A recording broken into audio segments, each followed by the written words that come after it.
বন্ধুরা, নানা রকম অভিযানে হচ্ছে সময় আর শ্রমের অপচয়। আবার হোক বরং 27শে আগস্ট, এবার যেন বিফল না হয়। এই বিনীত গোয়েলকে নিয়ে যে নাটক দেখা যাচ্ছে বা গেল, কি আলটিমেটলি হবে, এর ওপরে পেছনে ডাইনে বাঁয়ে কারা আছে কিছুই তো বোঝা যাচ্ছে না।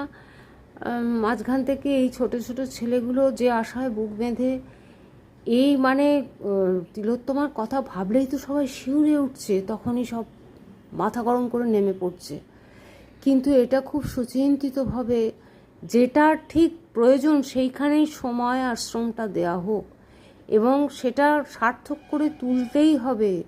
না তুললে আবার ইনস্টিগেটেড হবে এইসব রেপিস্ট, এইসব ধর্ষকেরা আবার এই ঘটনা ঘটাতে।